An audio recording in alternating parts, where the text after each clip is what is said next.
Y'all know what it is.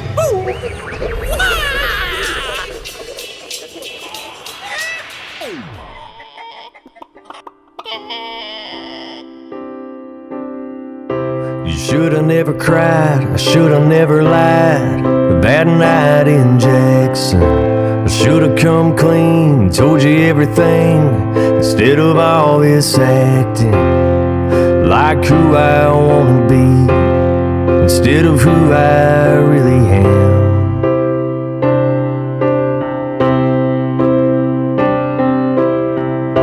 It's hard to be open, baby, I'm broken, and I was terrified.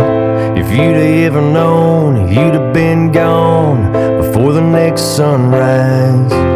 You were so put together, and even my messes are a mess. Hey everybody, welcome back to Eggs. Today's special guest is Drew Smith. Drew is an award-winning professional songwriter and country artist based in Nashville, Tennessee. He is the owner of Gray Sound Recording, working as a producer and senior mixing engineer, and the creator of the Before You Record course for new artists. Drew's work has been recorded in many countries, including the US, Canada, Ireland, Germany, and Australia, among others, and recorded by legends including Merle Haggard, Nashville powerhouse Randy Houser, Rob Snyder, Jason Charles Miller, and many more. Here for a conversation about the state of music for indie artists, making a name as an independent, the creative process behind writing and publishing, and so much more. Please join us in welcoming to the show, Drew Smith. Hey Drew, how are you, man? I'm great, man. Thanks for having me. Yeah, no, we're thrilled to death. We talked a minute before the show about just how excited Mike and I get for the musical guests. So thanks so much for doing this. It's great. Yeah, absolutely. It's great. The last country artist we had was actually Todd Henry, and he's no longer a country artist. He's an author. So it'll actually be good to work with someone who's currently in Nashville and has been down. I was going to say, Mike, you should have probably have blown us up a little bit more and told him that, our last country guest was, the late Johnny Cash. It was a really deep interview. We had a long time to talk to him, but, it was great. So it's been good times. So now, anyway, so cool. So let's just kind of get started at the beginning, Drew. Let's talk a little bit about your career, how it got started, and where things sort of, I guess, began for you. Man, I was young. I came from a very musical family on my mother's side. My father's side was all farmers, mechanics, that sort of thing. But my mother's side, very musically inclined. So I kind of grew up around that. And then I really got serious about playing guitar probably around age 10. And shortly after that, probably by age 12, I started, writing things down in notebooks and just really got focused and fascinated with the process of songwriting. And it just took off from there, man. It just never left me. I couldn't shake it. I'd get in trouble at school for doodling stuff in my notebooks, lines and song ideas and that sort of thing, and making chord charts and all that. And it was just in my blood, man. And so I just stuck with it. And I tried to do other things. I was terrible at sports. I mean, like really bad, really bad at sports. So I couldn't do that. I couldn't make the basketball team or track team or anything else. And so I just, every day after school, I'd go home and just lock myself in my room and play guitar until I finally went to bed. And, by the time I was 24, I was doing it full time. Dropped out of school halfway through my sophomore year of high school. Ended up going back and getting my GED a few years later. Went to a little community college. Got my EMT license, worked on an ambulance for about 4 years, and then took off into the music business just as hard as I could go. Yeah, no, that's awesome. Well, and it's so funny. There's this, I guess, behind the scenes thing that people don't think about a lot, and obviously you're an artist who performs and tours and does all that as well. But this songwriting side of the business, I think, is really interesting, and it's maybe something people don't see that much, right? I mean, when they're thinking of the Taylor Swifts out there, I mean, the people of the world that are these giant megastars, I mean, most of them don't even do their own writing. And so, there's such a, I guess, kind of underground scene of these people who are just expert writers of songs. And, you know, they end up being amplified by some bigger star or whatever, but it's such a cool thing. And so I love that you discovered so young that it was something that you were into, because I think that it's, I don't know, for me, it's almost cooler than being the guy that goes and performs, you know, being the one that, oh yeah, no, I'm the one that made the magic for that person. It's not them. Yeah, man, it's an interesting thing. I mean, I think I think that there for years has been this misconception that, you know, anything that you hear on the radio was written by whoever is singing it. And that just hasn't, you know, that's never really been the case. I mean, in the days of Hank Williams and Bob Wills and guys like that, I mean, that was more accurate. Taylor Swift is a great example. I mean, she's a phenomenal writer.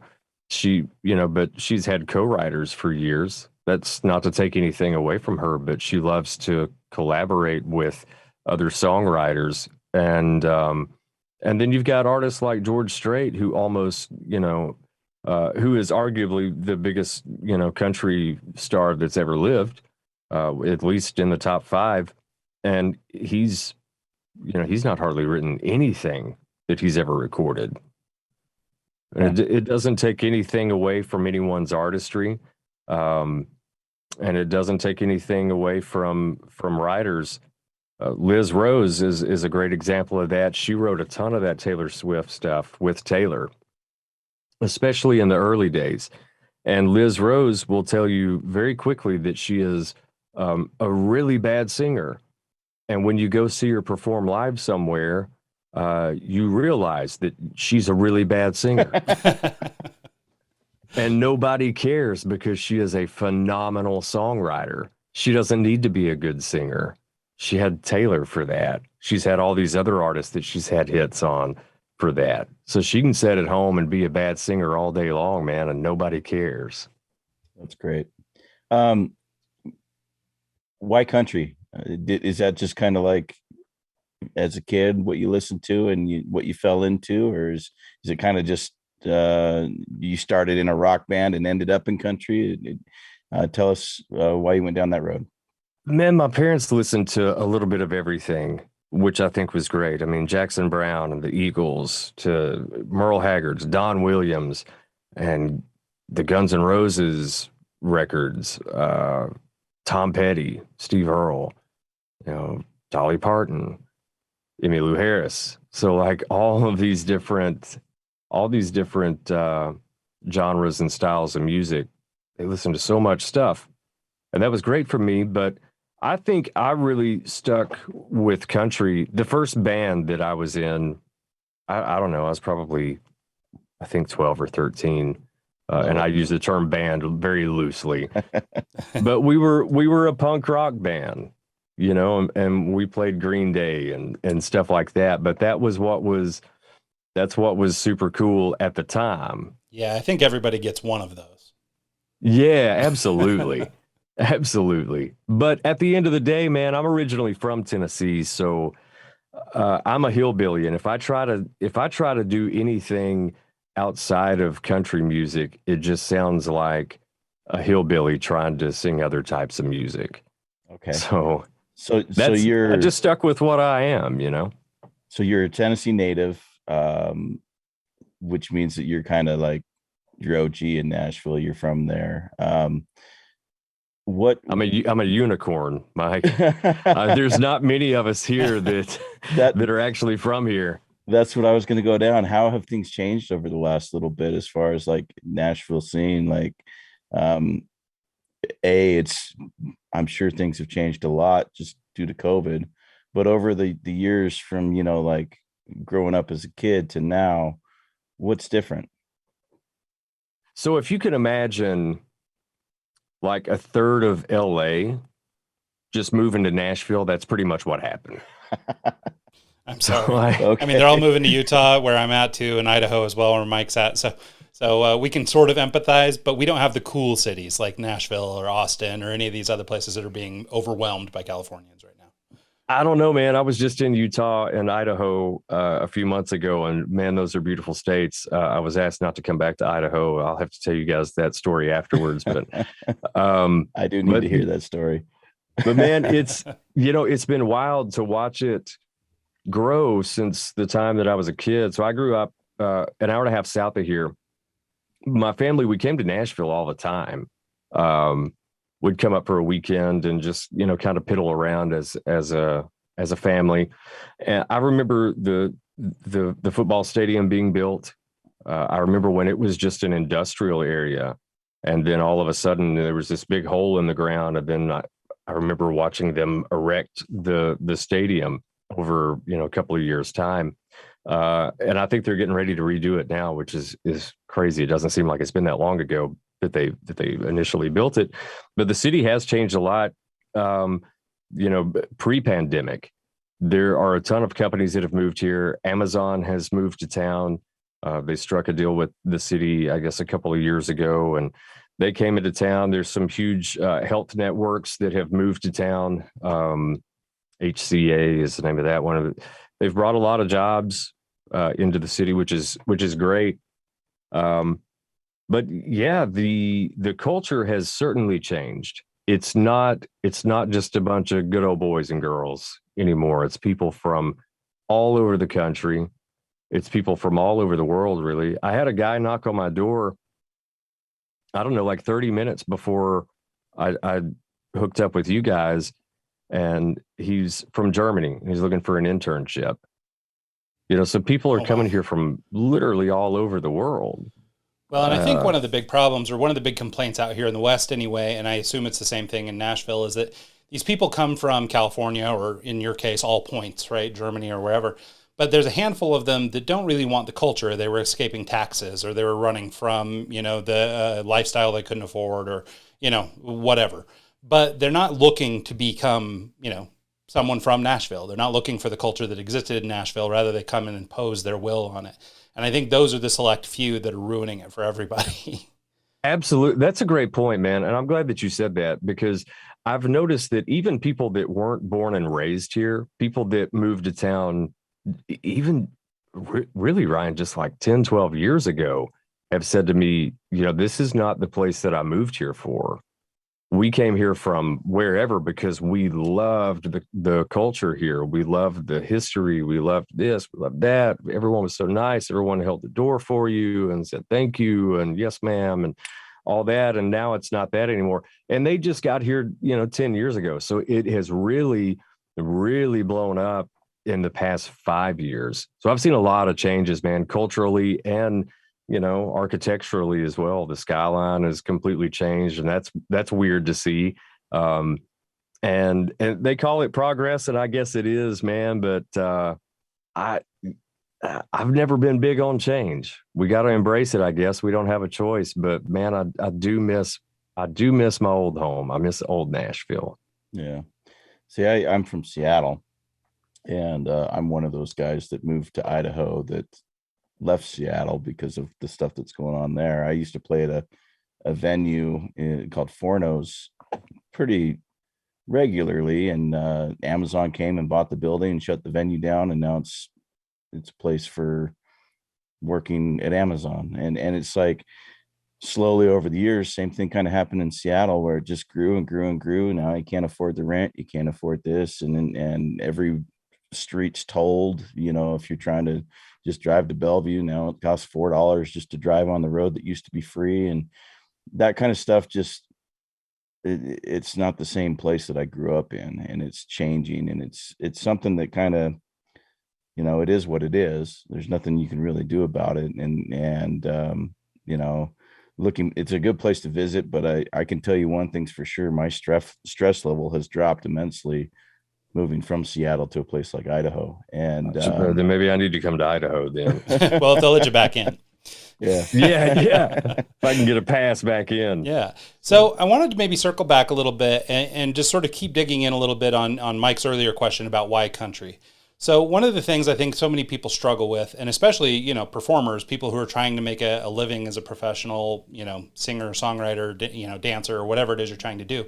So much about that career leads people to live a inauthentic life, right? And so, but you made the point that, hey, I'm a hillbilly, I play what I know, this is what works for me, right? And I think that the best songwriters and the best performers are the ones that can actually, are basically evoking themselves in their music. So I wonder if you talk a little bit about just sort of finding your authentic self and being willing to stick to it versus, I don't know. I mean, if you can write a good country song, you could probably write a decent pop song or a decent whatever, so what keeps you in your lane, and, how does that sort of relate to you as a human being? Man, a town like Nashville, there are a ton of temptations to chase the radio, is what we call it. And if you're chasing what's playing on the radio, if you're trying to write that, then you're already behind. And someone said that to me pretty early on in my career, and I'm glad that they did, because as a result of that, that was just one of those things that always stuck with me and that I always tried to keep in mind, and was like, you know what? I'm not going to try to write what's on radio. I'm just going to write what I know, and maybe it'll be ahead of the curve. And that hasn't failed me yet. Some of my biggest successes, man, I got my first gold record on an artist named Randy Houser. It was on the album How Country Feels. And that album was number 3 in the country on Billboard, which is a huge accolade. Taylor Swift's Red album was just beating the stew out of everybody on the charts that year, which is fine if you're going to be beat by anybody. Taylor's a good one. But, that song on that album had 4 number 1 hits on it, and it was extremely commercial and very well done, but it was very commercial. I mean, it sounded like the time. And the song that I had written had everything against it. It was a ballad. It was 4 minutes long, and it sounded like something you would hear in the 90s. It sounded like a 90s country song.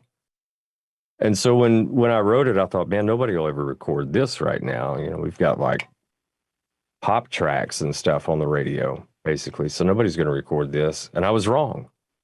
And it was because I just wrote what I felt that day and what I thought this song called for. And to this day, man, I really have to work to stay in my lane and do what I feel is right for the song. And if it sounds like a Patsy Cline song, then that's fine. I'm not going to try to change it to make it sound like the hottest, coolest, hippest country artist that's on the radio right now. If it turns out that way, that's great too. But if it doesn't, it's just, I don't put that kind of pressure on myself anymore. And I do believe you said the word, man. You nailed it. This authenticity thing. People, for whatever reason, people can hear right through your BS. Yeah. 100%. Musically, and that's phenomenal to me that that's the case. But people know it when you're being inauthentic. Yeah, no, it's true. Well, and I mean, as it pertains to life, business, whatever, right? Whenever we're trying to be something we're not, I think you keyed in on exactly what it is, right? You write what you know. And if you're busy faking it, right? If you're pretending that you know what it means to be a teenage girl in love or something, it's probably going to come off a little inauthentic, versus, if you can talk about, I don't know, not being too hillbillyist or whatever, but something in the backwoods or whatever, that probably feels a little more natural to you. Well, like for me, growing up, I would listen to Mark Wills. I would listen to, Tim McGraw. I would listen to, like Don't Take the Girl, the songs that, like the good classic country songs. And now I turn it on. It's like a hip hop song mashed with a pop song. And I'm like, what are you trying to do? This isn't like, I turn on a country station and I leave because I don't enjoy the current state of the music. And I think it's been that way for a little while, but don't get me wrong, there are good artists out right now and there are good quality, talented, good songs out there, but it almost seems like they're trying to blend 2 genres of hip hop and pop and put them together and call it country hop or whatever it is going to be. You know, it's just like, I don't get it. So I guess you're alluding to, you know, the country classic Old Town Road by Lil Nas X, right? Of course. Yeah. Classic country. And, you know, not to like degrade on, you know, it's an artistic choice. It's their style or whatever it is, you know, props to them. They got a song on the radio. But me personally, if I'm going to pick a country song, if I'm going to, you know, like Watermelon Crawl, like that, to me, I like that, that old stuff. Like, I dig it. It's like, that's what I'm into. And maybe I'm just an old fart, but, you know, I truly appreciate a good story in a country song. And that's why I would listen in the first place. And so I love that you've worked with guys like Merle Haggard and those, you know, legit good country artists. And I can appreciate that. So, yeah, that's been a cool thing to me, man. That's been something that I've really taken a lot of pride in, is that I've been able to work with some of my heroes, that what I was doing was enough to get their attention, but still have commercial success. And really that's not something that I planned on at all. I've been very, very blessed to be able to kind of live in both worlds. Not everyone gets to do that, but again, for me, instead of shooting straight for what's on radio or getting up and trying to write a song that sounds like Don't Take the Girl, doing that has just never worked out for me. I just try to get up and write the best song that I can that day, and whatever it sounds like, and I'll let it be that. Yeah. Do you mind, can we carry on just a little bit further down this line and talk just a little bit more about the process of actually getting a song sold? So, I mean, a big part of what you're doing is you're writing this music, and it sounds like in your case, you're just writing the music that you care about. But I'm curious about like what that process looks like. Like, I mean, do you perform it and then sell it? Do you write it with an artist in mind? Like, how does that process work? Sort of from, you know, the drawing board to the final sale. Yeah, no. So, I mean, you know, you show up into these writing appointments with other songwriters, and you do these co-writes, and you just kind of write whatever's in the room that day. Usually everyone has everybody used to, you know, carry around notebooks and all that. That's before my time, but now everybody just keeps lines and ideas in their phone. And so we just kind of toss those around back and forth until we land on something that everyone unanimously goes, oh, let's write that. I want to write that. And so we do that, and then we make a shoddy recording on our phone and turn it into our publisher. And those guys, these creative managers and these people at these publishing companies, they have a much different ear than we do. I figured that out early on. They know great songs when they hear them. And it takes all kinds, you know. They're in that position because they can't write songs, but they know what a great song is, and they know it immediately. I'm not in an A&R position or a creative management position because I write songs. I don't know what's great or not. I only know what I like. So if they think that it's something that would appeal to a major label artist, you go and you demo it in a studio. You get it sounding as close to the radio as you can, you know, as far as quality. And then those creative managers or song pluggers take those to the major labels and pitch them and say, hey, I think this would sound great for Tim McGraw's new record, or Blake Shelton's new record, or Carrie Underwood's new record. And then from there, the powers that be at the record labels, if they love it and they agree and they think that it's something that would be great for Blake Shelton's new record, then they go, yeah, I'm going to keep a copy of this. I'll play it for Blake. They play it for Blake, and if he digs it and he wants to record it, they call you and they say, hey, we want to put this on hold, which is basically them asking for you to not play it for anyone else in town, because, you know, typically you're planning albums out 6 months to a year in advance. So it's going to be a while before they actually record it. So there's always kind of been this understanding or this level of respect that if someone is that interested in recording it, they'll call you and say, hey, we want to put it on hold. Don't play it for anybody else. because they have they're afraid that someone else is going to hear it and beat them to the punch. They'll record it first. So after that, if it makes it into the studio, then basically they just, as far as like selling songs or anyone buying songs, they're really just buying the license. The songwriter and the publishers retain ownership of the songs. These record labels and these artists are only buying a license to record and perform them. And that's pretty much it, man. That's kind of the rundown of how it works. So the music industry has changed over the last 20 years, a lot, since the advent of, the MP3, Spotify, Sure. These kind of platforms. You're not really putting out a CD and pushing the whole album anymore. It's kind of switched to singles. What are your thoughts on that? Are you, I know that there's a lot of controversy on Spotify as far as like the play count. Like if you buy an album from an artist, that one album represents like 100,000 or more plays on Spotify, just monetized wise. As someone who's putting out music and someone who's writing songs and working with, labels and stuff like that, how do you think things are going to go from here on out? Like, do you think it's going to,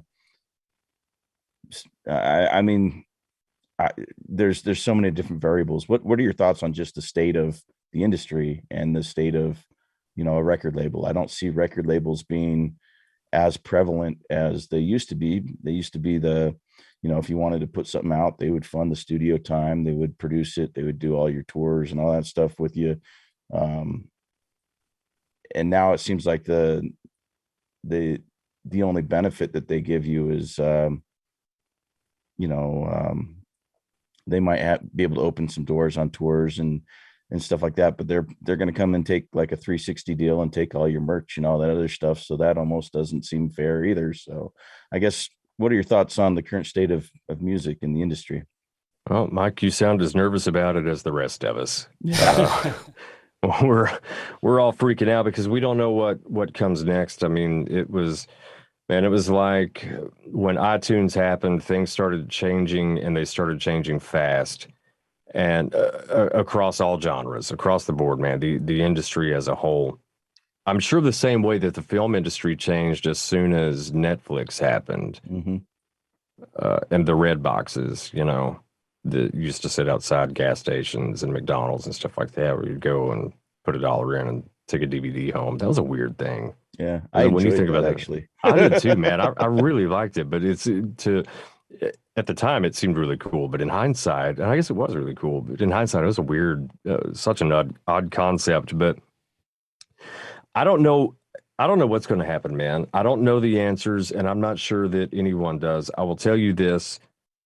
I wholly blame the industry for the state that we're in monetarily, because as soon as the Napster thing happened years ago, which I was just a kid. I mean, I don't remember a lot about that, but I do remember that it made headlines, and there were these, all these controversies.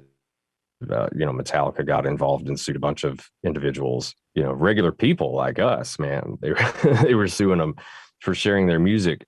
But when Napster happened, I think half of the people, at least upper management, the guys that are making big decisions in the industry at all these labels, I think half of them turn their back and just, ignore it and it'll go away.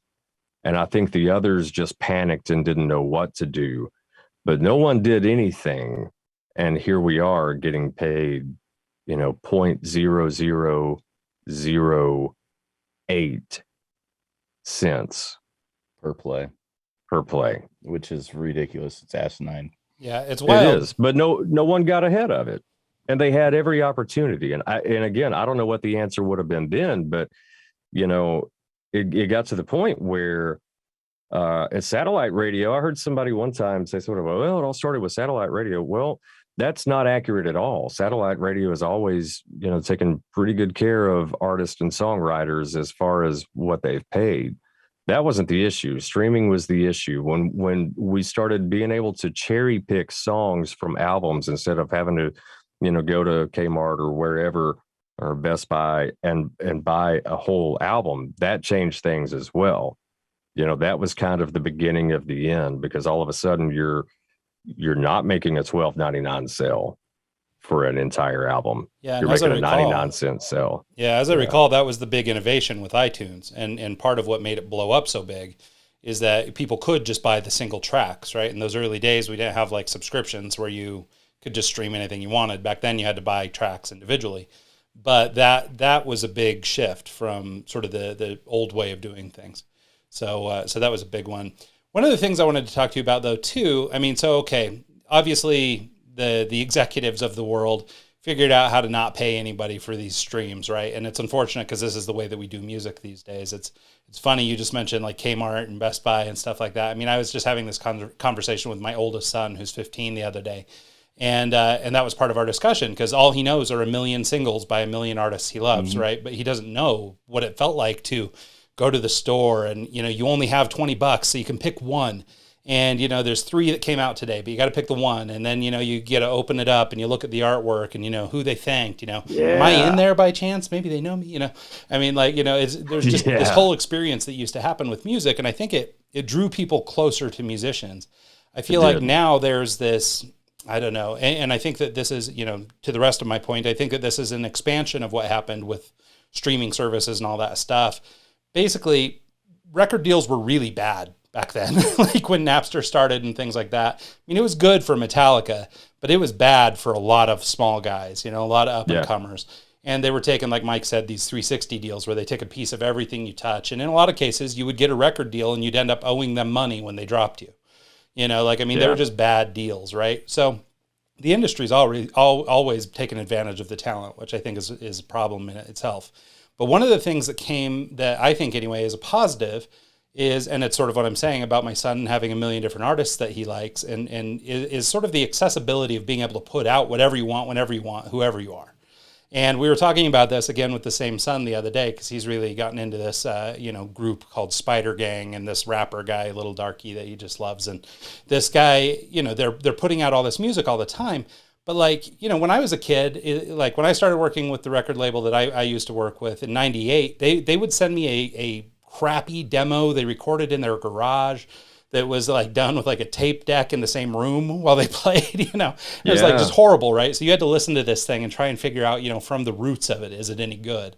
But now, I mean, a demo sounds like a studio track, and every teenager is working on Pro Tools. And so all these guys, but I think that is sort of an outgrowth of that Napster movement, right? When streaming became a thing, well, that opened the door to the world. All of a sudden, people could express themselves in ways they couldn't, through the old way of doing business in the record industry.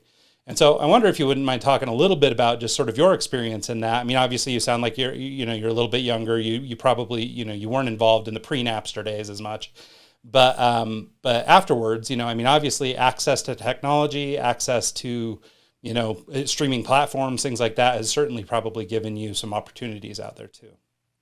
Yeah, for sure, man. I mean, I've been real blessed that my accolades as a songwriter have kind of helped me as an artist. I mean, really, I put off putting out content as an artist for years because I was I was having success as a songwriter. And I regret that. I wish I would have put out my own stuff earlier, but, getting ready to do a full album that's coming out this year and going to radio with it and tons of huge plans for that. But I think it's a great thing, man, that you can be 16 years old and have a subscription to Pro Tools for $30 a month or whatever it is, and sit in your bedroom and create. I think that's an awesome thing. I know that creating, when I was a teenager, kept me out of a ton of trouble. Got me in some trouble too, probably, sort of chasing women and that sort of thing. But I think it's wonderful that that's there. I think it's great that anyone anywhere can put out a record if they want to. And I think that as a result of that, I think there's never been a better time to be an indie artist or an indie band and be on your own and not worried about having to go out and get the attention of, some record label exec. I think that's great. The difficult part about that, though, is that what comes along with doing that and breaking through all of the noise, because there are so many putting it. I read a stat not long ago about how many new albums come out on Spotify every day, and I won't even try to guess the number. I don't remember, because I saw it and I went, oh my God. Like it was unbelievable, man. Yeah. And so to break through all of that noise really takes a lot of time and a lot of effort. And so much of what we're doing now is social media driven. And so now, and I'm sure you guys have seen the memes and stuff like that, probably from artists that you love, because it's in the recent weeks, it circulated a lot, but it was like, this big thing. And I forget who wrote it. I should be ashamed for not remembering this, but it was an artist. And she was saying, all I wanted to do was be an artist and a songwriter. I never planned on having to be a social media expert or a marketing expert or a content creator. I'm not a content creator. I don't know anything about that, and I have no desire. I just want to write my songs and go out and play them for people and make people happy and do what I love. I don't know anything about all this other stuff, but I have to do it now, whether I know anything about it or not, because now that's part of the job. And I read that and I was like, my God, man, she nailed that. That's correct. Yeah. And as quickly as those things change, algorithms and all that, man, is constantly changing. That has become the full-time job. Yeah. If you really want to make moves as an artist, even if your stuff is great, that's the thing, is like, even if you're really, really good, if you're writing really great songs, if you're recording really great stuff, it sounds just like, a full-blown, $250,000 budget album, you've still got to break through all of that noise. And that, unfortunately, it takes more than talent to do that now. It shouldn't, but it does. And so now you're all these other things, You are your A&R, you are your label, you are your publisher, you are your marketing expert, you are, your distribution, all of that stuff, man. I put out a new single at the end of October. It was my first single towards finally doing, what I really want to do as an artist. And man, I've been in this business a long time, and I have, I've actually been in the business. This is all I've done full time for 14 years, but I've been a signed songwriter for 12 years. And so when I started, I used TuneCore to distribute my stuff, or this single. And to do that, to get on all the platforms, Apple and Spotify and this and that and all these other things, and YouTube Music, all that, all of the stuff that goes along with that, I didn't even know, man, all the administrative parts and pieces of it. And it was like, well, to get it on this, you got to do that. And you got to have this ISRC number. And, what's an ISRC? Like, what is going on, Yeah. And just very uneducated about that. I hate to say that, guys, I really do. But, I didn't know. So it's like, you're a businessman and you're an admin and you're in all of these other things as an indie artist. So it's an uphill climb. But I still think that now is the best time, better than it's ever been, to be an independent artist or independent band away from a record label, because just like Mike said, they're going to own you all the way around. They're going to own your publishing. They're going to own your merch. They're going to own your masters, your likeness, everything. And it's You know, you used to be able to swing deals where record labels used to not care about your publishing. They didn't need to own your publishing. They were making enough money off of record sales that they didn't care about that. So if you said, well, I want to keep my publishing, or I'm writing for this publisher over here, they go, cool. Yeah, that's great. That's wonderful. Do you, man, do whatever you want. We don't care. We don't need it. Yeah. Now they need it because no one's buying records. Yeah. No, and now they need your merch. Yeah. Your merch and your tour, you know, whatever you're getting to play a venue and just every other living thing. Yeah. So, you also own a studio, is that correct? Do you do recording as well? Producing? I do, yeah. I've got a studio here in Nashville that I've been at for a couple of years now. And I'm sorry, did you say something, Mike? Yeah, my internet's bad. I apologize. So well, maybe I can ask. I think Mike was trying to get into, you know, you are a studio owner out there in Nashville. You know, do you mind talking a little bit about the experience of sort of starting that? I mean, it's ostensibly a small business, right? It's an outgrowth of what you do for a living, but I mean, you know, it's also a business in and of itself. You know, what's it like running a studio these days? I love it, man. To me, it's great. I love creating and I love helping others create. And I love, you know, navigating that ship, especially for people that haven't had a lot of time in the studio. Man, that's so rewarding to me to help them navigate all of the ins and outs of that, and to give them, you know, a heads up of what to expect and what not to expect, what to be prepared for, and you know, all that stuff, man. And it's also when I'm working with other artists, I'm not too close to it. It's not something that I've written myself, right? So I've got some distance from it. I'm a totally different set of ears than they are, and so, you know, they might hear it a totally different way than I do, but there's a chance that the way that I hear it might be a little more accurate to how it should be, just because they are so close to it. Because I find the same thing, you know, with things that I write. If I try to produce it myself, I can really get myself in a mess. I always love having someone else involved in it because they're an outside perspective. Yeah, I was just gonna bring that up. I've actually I went to school for recording arts. I had aspirations of opening a recording studio at some point. At some point, it's gonna be something I'll do just for fun. But working with other artists and being that that outside source, I mean, like lots of times you'll be working with people and they don't even realize that they're out of tune. And just being able to tell them, hey, you know, can you tune up your guitar, or let's do this. Let's maybe think about maybe changing the chorus a little or doing this, just having some sort of an outside ear, an outside perspective that's, like you said, not right on top of the song, or have played it 300 times and thinks it needs to be exactly like this. A small change here and there makes a big difference sometimes that they don't really notice or haven't been through the process to know that they could do minor tweaks just to change a few things here and there.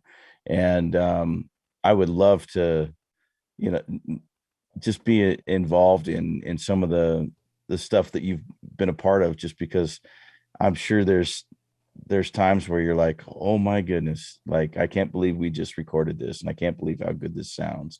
And going from this scratch track that they just brought in, or like, hey, check this song out, to having this polished product that you can deliver and hand to them, that's just got to be a really cool feeling. So yeah. It really is, man. I was telling someone in an interview yesterday, they were asking me about that feeling when you go from just a scratch track to all of a sudden, you know, it's this body of work, and what that feels like, and to watch it happen in real time. And I said, you know, that's something that I don't think you ever get over. Like, you never get used to that. Every time, it's magic every time it happens, you know. Yeah. And it's just crazy. But by far, one of my very favorite things about that, is hearing where it started and where it's at now, and being able to hand that off to somebody and go, look what you did, man. Well, and I just wanted to pile on Mike. He wouldn't admit it, but you know, Mike is a pretty good DJ. And I remember, I mean, there's been numerous times, you know, because I've been around him his whole DJ career, where, you know, he'll put some just, you know, insane mash up together, or he'll just do this awesome set or whatever. Everybody will sing his praises, but he'll be the first one to take a dump on, oh, well, I missed that beat somewhere or whatever, you know. So, you know, having that ear, you know, and especially the ear of somebody else can be so valuable, either for, you know, not killing yourself over that one beat that you missed because nobody heard it anyway, or, you know, having somebody there to catch you, you know, when you see those things, so that it's not all on you. So you're not tearing yourself down as an artist or a performer. Yeah, man. You know, I think as musicians, for whatever reason, we're just like, I think we're just inherently self-deprecating. Yep. Yeah. And I'm not sure why, but I was working on something with my girlfriend last night, and be careful, this is a show for all audiences, right? So yeah, I'll send you the video. I was working on something with my girlfriend last night, and I just immediately, she was like, as soon as we finished, she was like, "That's great." I was like, "No, it's not. It was trash. I'm trash. Everything I'm doing is trash. My existence is trash." She thought it was hilarious, but it was like, that's how we view things. And one little thing that's off, if we know it, then it just destroys everything. She's seen me after shows. I'll be all but throwing things, you know, and everyone else thinks it's a great show, and I'm off in the corner somewhere on my own talking bad about myself. Well, but I think it makes us better, man. Well, and I think there's something to it. You know, it's the same thing that you see in stand-up comedians, or, you know, anybody who's like a high achiever at whatever it is they do, that holds himself to a high standard anyway. Is, you know, I mean, you almost have to be a little bit damaged. You know, you can't be too refined. You know, I'm sure there are exceptions, you know, the people who had the perfect upbringing and the perfect whatever, and then became a huge success. But I think that, you know, a lot of the, I don't know, the grit, the whatever it is that you find that makes an artist attractive to you, whether it's, you know, the pain you see in the brushstroke, or it's the, you know, the whatever you hear in a lyric, or whatever, that bit of artistry comes from someplace inside you. And I think that if you're a little too spit polished, it's hard to get that out. I agree, man. Yeah, you damaged is the right word for it. Yeah, we're definitely damaged in some way, and everyone is. But I think I've always been one to kind of cling to that damage, because I've always recognized that there's something about that. There is something about holding on to it, and I know nothing of letting go. There is something about holding on to that that has always just kept me inspired, as twisted as that sounds, you know. I think we see it with artists as well, man, when they get married and they have kids, you know, like they'll have a few albums out that were just phenomenal, just great records, and then they get married and they have kids, and not blaming a wife and kids on anything, but they get happy. Mm-hmm. Yeah, things get going just a little too well. And then all of a sudden they're making stuff that we're not really that into anymore. Yeah, no, it's funny, you know, because there's a lot of artists I followed sort of their whole careers, right? And you see that happen. You know, they sort of get to an age where all of a sudden, I mean, you can't write that same thing that you wrote when you were 19 and pissed off. You know, now things are pretty good. You have a 401k, you have a pension, you have, you know, you're getting something, you know, a little kickback from royalties or something. Things are going pretty good, you know. And I mean, not to go too dark, but I mean, you know, and you see this with like, you know, the artists who end up committing suicide and things like that. When as an outsider, you look at these guys like, you know, Chester from Linkin Park, or Homeboy from Soundgarden, Chris Cornell. You know, you look at those guys and you go, my God, you had everything. Like how could, everything. You know, I mean, you've got the money, you've got the family, you've got the people, you've got the, you know, the whatever, right? And it just goes to show that at the end, I mean, that person who was able to manifest that little bit of damage into a whole career of just singing these, you know, heart-melting songs, you know, they're still that person. They have some money, they have, you know, all these things, but they're still, whatever was wrong with them in the first place is still wrong with them. Yeah. And you guys being from, are you both from Seattle? Is that right? No, just my kids. He's from Idaho. So, you know, Mike, you being from Seattle, I mean, that was that's Chris Cornell territory there, Yeah. man. Yeah. And he was such a phenomenal artist. It's crazy to think that he's gone, and there'll never be another like him. But I've read and watched a lot of stuff about his time in Seattle and creating those early Soundgarden records, and his voice being so powerful that he was, you know, literally just, burning microphones, like $5,000 microphones, you know.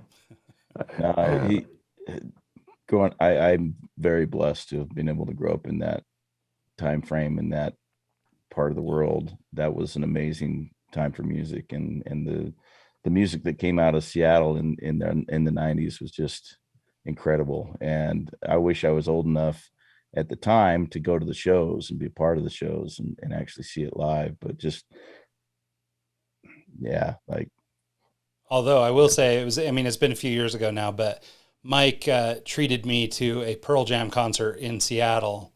And that was maybe the coolest place. I'd seen them a couple other times in other places, but there was nothing quite like seeing them there before. And I mean, just, I don't know, coolest thing, right? Just, I mean, in the air. And, Eddie Vedder is singing lyrics that he's just tweaking a little bit to talk about the Seattle Supersonics or whatever, right? It's just like enough, this is fine tuned for the people of this city, and so even though I came to it much later, and obviously I grew up with that music in the sense that I listened to it all as a kid, but I didn't, grow up in the neighborhood. To eventually, as an adult, see that, in Seattle it was a game changer.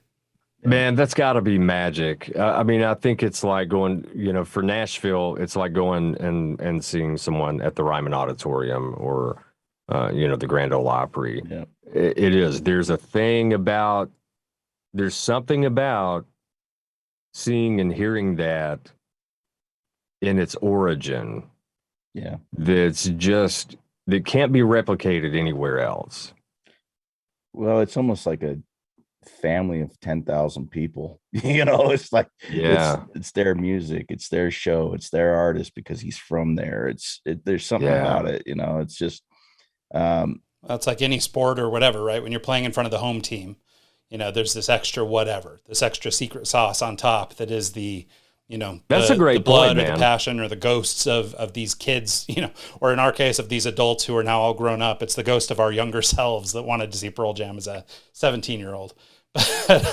So That's a great point. I haven't thought about that, but that is pretty much apples to apples. There's that home field advantage to it for sure, man. It does add something. I mean, like the show that we saw in Seattle, that was the end of their tour, and that was their hurrah for the last show for the tour. And so, I mean, of course they're going to pull out all the stops. It's the last show on the tour, and it's also their hometown, their own fans, and people that truly appreciate what they do. For people like me too that traveled in, speaking of this secret sauce or this hometown advantage, I mean, for me, seeing it in Seattle added 20% to it, right? I mean, I could have seen them here in Salt Lake City, but I believe that, and I've seen them in Salt Lake City, and they were great, and all the things you would think, right? But seeing them in Seattle just adds this something, and whether you're from there or not, like Mike's saying, I mean, it really does create this sort of unified family of people who, like, whether we like each other personally or politically or whatever, we can all unite on this. Like, this is the one thing that we've all got in common. For sure, man. What a great experience. I'm glad that you guys got to do that. That's a cool thing to see Pearl Jam in Seattle. Yeah. So, do you have, I mean, I'm sure you have millions of stories of playing shows and doing things, just anyone in the industry has stories that just blow minds of people. Like, I can't believe that happened. I can't believe I met this guy. I can't believe I did this. I want to focus on you as an audio engineer, as someone who records things. For me, I love recording live shows. I think there's a different energy in it. I think a studio session, for one thing, it's polished. It's supposed to be pristine. It's supposed to be, what goes on and airs on the radio. A live show, there's stuff can go wrong. Stuff's going to happen. But I also think you get the raw elements of the performance that comes out, in a live show that wouldn't come out in the studio. I've heard of recording engineers that will actually set up monitors in the studio to give them that live show feel, to try and capture that energy.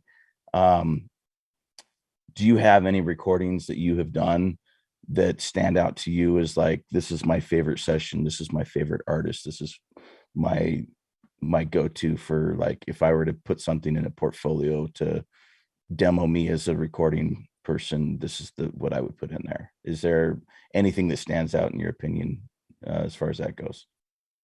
Man, that's so hard to answer, because I've been real blessed to have had a lot of great moments like that.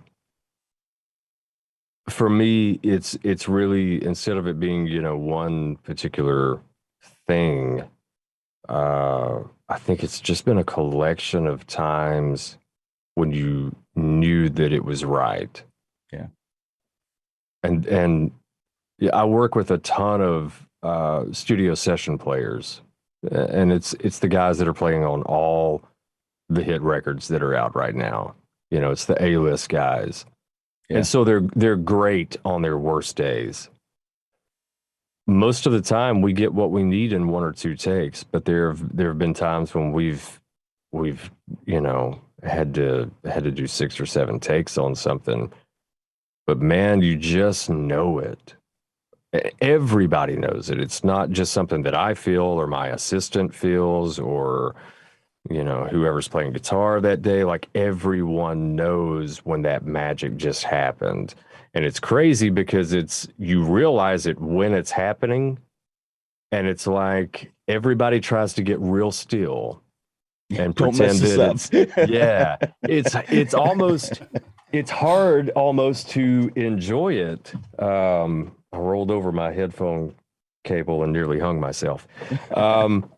It's almost hard to enjoy it because you're so worried about doing anything other than just continuing to do whatever that magic thing is, just letting it happen. So it's like you kind of have to harness it until it's over and then celebrate it and then feel it. Man, there's been so many of those instances. I worked with a guy, I did a record on a guy named Jay Edwards a few years ago. Just the letter J, last name Edwards. And it's this kind of bluesy Americana, just a really gritty. Jay sounds like no one that I've ever heard before in my life. He's this blend between like Joe Cocker and Chris Stapleton, but he's not either of those things. And we had this great record put together, and we recorded it at a couple of different studios here in town. And I remember how magical every one of those recordings were. And it was because, and it was the same thing with him. I brought in all the A-list guys. I brought in Moose Brown, who is a phenomenal songwriter. For one, he's always been a great songwriter, but people mostly know him as a pianist. He's played for Bob Seger for years, and just played on a ton of stuff. Jimmy Buffett, and just so many different people. And tons of, the rest of the band was like that as well, just major accolades. And everyone recognized that this guy was special, that he had a different thing without even trying. And Jay is one of those guys that he talks just like he sings. It's never two different people there. He when he's speaking, he sounds, if you hear him speak and then you hear him sing, you go, oh yeah, I could have guessed that. Yeah. Just a beautiful voice. But I think everyone recognized how special he was. And as a result of that, I think everyone's approach was a little bit different than what it would normally be. Not to say that, they don't try as hard on other things, but Jay he brings something to the room, man, where you just go, my God, this guy is so good. I don't want to do anything that's going to distract from what he's doing. And so you just dig in and you play as well as you can, or you push buttons as well as you can.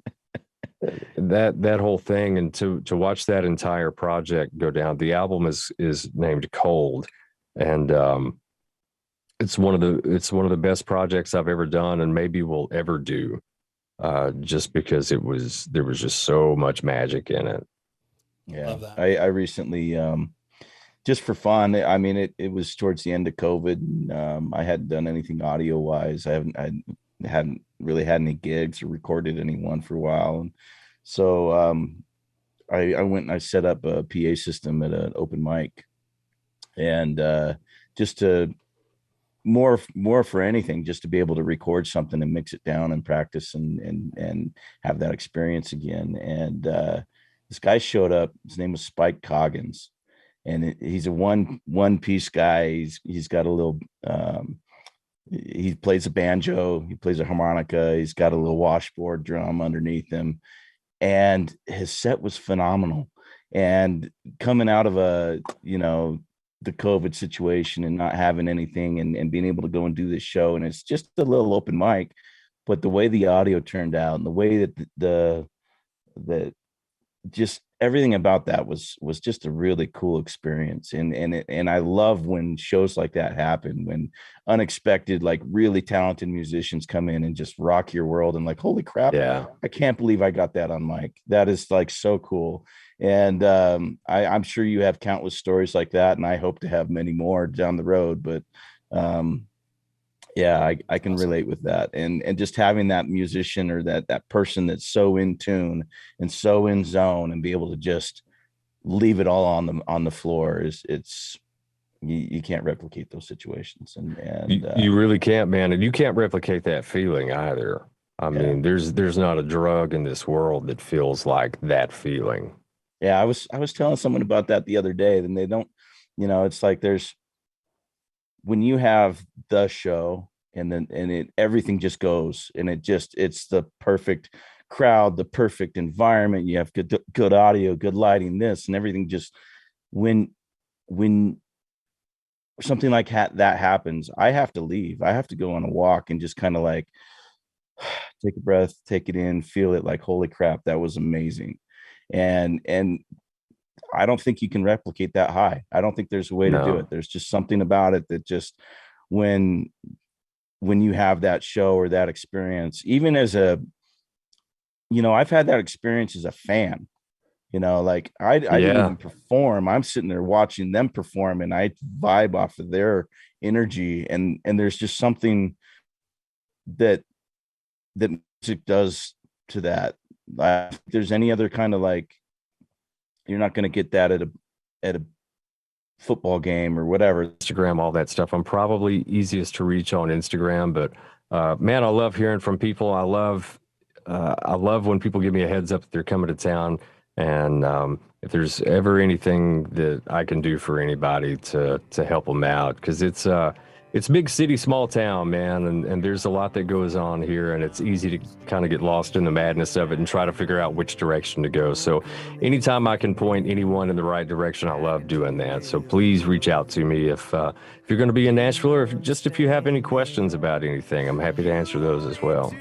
Yeah. I apologize for my internet issues, but I really enjoyed our conversation today, and thank you for making time for us. Yeah, man. Thank you guys. I really enjoyed it. Yeah, it's been amazing. So thanks so much to Drew, to Mike, and to everybody who listens to the show this week and every week. And we'll see y'all next time. You would have even looked